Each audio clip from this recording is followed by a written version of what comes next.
Hey guys, it's Jason with the Board Game Mechanics, and today we're going to take a look at a little card game called the GemShine Pylons.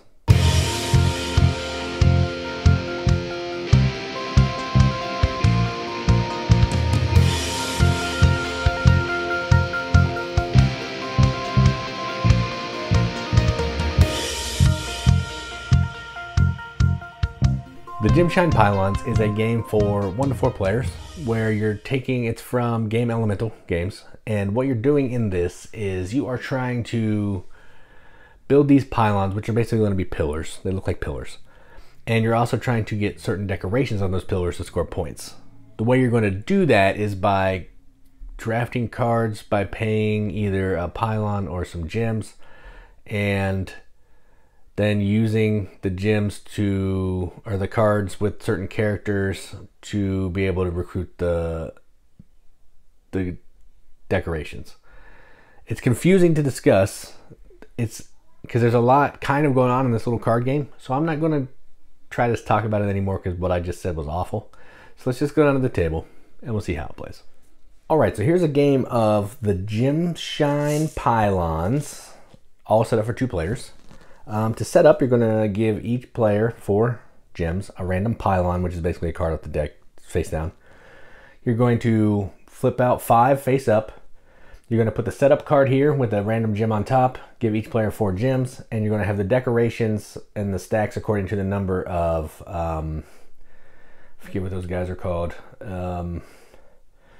characters. I forget what they're called, but I'll put it in the video. The different types of characters, and you're going to shuffle them, and there's going to be random. So there's 3 different colors. There's red, blue, and white, and they're going to determine the value of the gems that are in play at the end of the game. And you're also going to use the items on the icons on the cards to be able to get some of these decorations to put on pylons that have gems.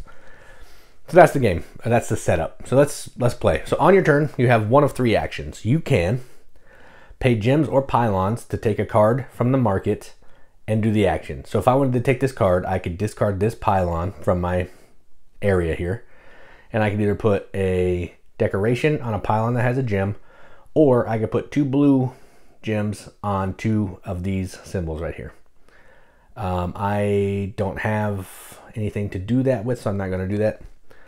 So I think, that's action 1. I can also take any, so if you take a card and you pay a gem, you can take, as an action, you can take the gem from the setup card and any that are in the market, sweep the rest of the row, and flip 5 new cards.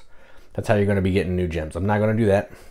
The third thing you can do is you can make a pylon, which is once you get cards in your hands, you're going to be using them to spend for decorations or to put down pylons on the board. I don't have any cards in my hand, so I can't do that. So what I'm going to do is I'll go ahead and I want the white, so I'm going to go ahead and pay a gem, a blue gem, to take this. Now I can put 3 red gems onto 3 spaces on cards in front of me. I don't have 3 cards, so I'm just going to put 1 red. And then this one will go into my hand, so I'll just keep this over here to know that that's in my hand. Now it's the other player's turn. They're going to do probably something similar because that's really all you can do right now. So they'll do this one. They'll pay a red gem, and then they can put a blue gem on top of that, and they have that card in their hand. All right, so that is turn 1. Now we're back to this player. You know, I think they're just going to take some of these. Yeah, they're going to take the gems. That goes into their supply. These cards get wiped. And we'll flip 5 more.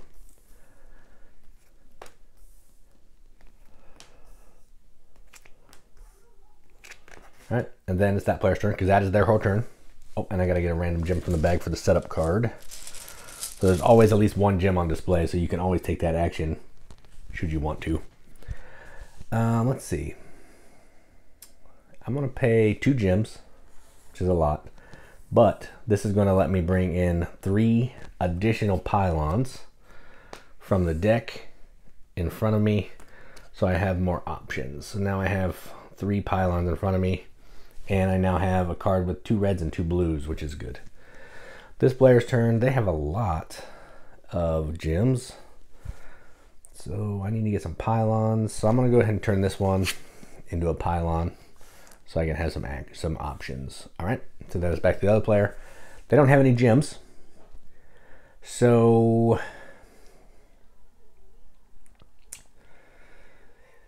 they're going to do this action. They're going to take this, they're going to discard a pylon, because it costs a pylon as the cost.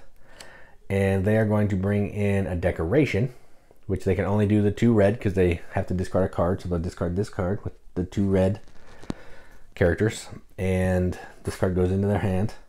And then they have to put this on a pylon that has a gem on it. So they have 1, so there they go. So now that's worth 2 points at the end of the game. Nothing else needed, straight 2 points. So that was their turn. Back to this player.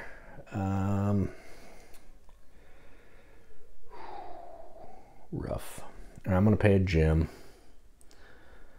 I'm going to go ahead and take this one, and it'll give me 2 random gems from the bag, which is pretty cool. So now I'm rolling in gems. And now this player, they're going to take all the gems because they need some cash. Then these cards will go away. And it will be the other player's turn again. Let's flip that. Another random gem. All right, so back to this player. They have 1 card. They have a pylon. All right, so they're going to discard this pylon. They want to get oh, they can't do that. They don't have the right characters. Dang it.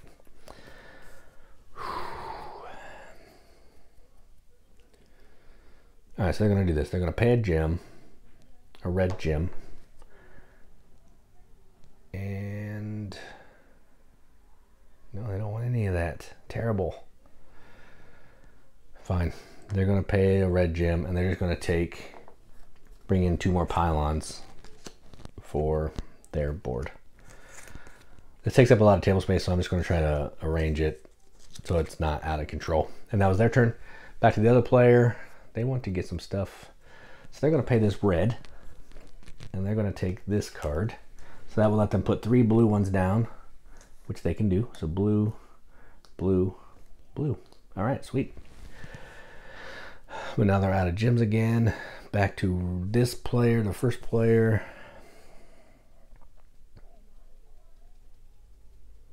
This is terrible. This is terrible. Fine, I'm just going to pay 1 gem and I'm going to take this card. It doesn't give me anything, but it's going to give me 4 of the white characters to be able to turn in for some of that later.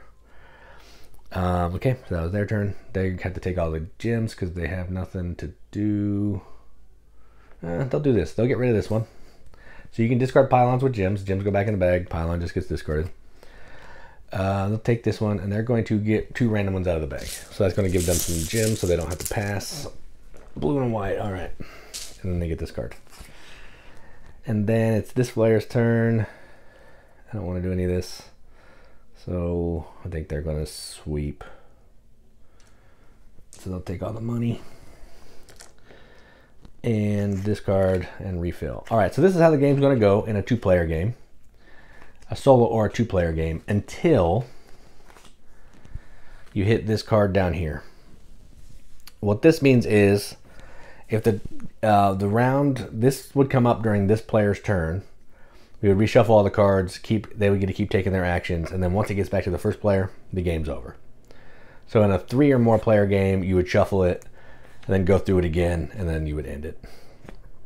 All right, so that's how the game plays. Now let's talk about scoring, because that's the trickiest part. So you're going to get points for all of your decorations. So in this case, this player would have 2 points. Then everyone's going to reveal their cards in their hand that have characters on them. And then every gem out on the board is going to be worth points based on the amount of characters. So let's check this out. All right, so you'll see this card over here. The most of the characters, every gem is worth 4 points.